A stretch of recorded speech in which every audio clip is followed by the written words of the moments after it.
Salut à tous et bienvenue sur Hashtag Protestant 2.0. On est samedi le 16 mai. On se retrouve dans le jardin du presbytère à Mittesheim. Et pour ce matin, je vous propose cette petite lecture dans la première lettre à Timothée, au chapitre 3. On est dans les derniers versets 14 à 16. C'est quoi le grand secret finalement avec Dieu et avec le Christ ? Eh bien, il s'agit simplement de la foi. Voici ce qu'il nous est dit. Je t'écris cette lettre tout en espérant aller te voir bientôt. Cependant, si je tarde à te rejoindre, ces lignes te permettront de savoir comment te conduire dans la famille de Dieu, c'est-à-dire l'Église du Dieu vivant, celui qui est colonne et soutien de la vérité. Oui, incontestablement, il est grand le secret dévoilé dans notre foi. Le Christ apparu comme un être humain a été révélé juste par l'Esprit Saint et contemplé par les anges. Annoncé parmi les nations, cru par beaucoup dans le monde, il a été élevé à la gloire céleste. Voilà ce qu'on appelle avoir les mots de la foi. La foi chrétienne, c'est pas une grande idée ou une morale supérieure. La foi, c'est la découverte d'une personne, Jésus, celui qui porte en lui une profondeur inaccessible à la seule raison. Dire sa foi, c'est comme, on va le dire, révéler un secret qui nous habite.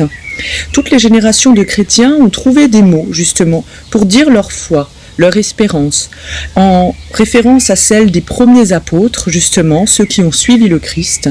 Le vrai secret dévoilé est pour tous, Jésus est le sauveur du monde. Voici cette prière qui est toute fraîche, qui nous vient de ce matin, de Cynthia Fabry, du consistoire de Metz, de la paroisse protestante de Sarrebourg, et elle nous propose une prière 2.0. Seigneur, nous te rendons grâce pour nos pasteurs qui inventent en ces temps de pandémie de nouvelles manières de se retrouver, de communier à ta grâce, à ta parole et à ton sacrement, en usant des outils de notre temps, comme jadis Luther a usé de nouveaux outils pour faire connaître les Écritures.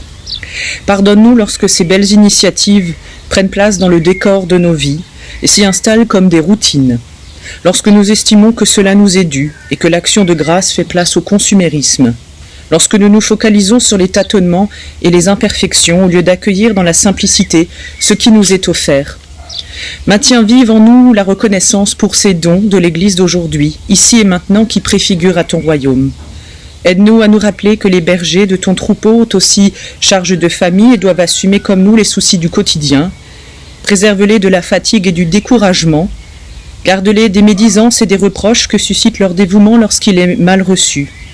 Que la source de toute vie et de toute grâce qui est en toi les régénère, les fortifie, les renouvelle. Oui Seigneur, merci pour ton Église, pécheresse et pardonnée en perpétuelle croissance, et pour les ouvriers que tu embauches, quelle que soit l'heure et le lieu. Amen.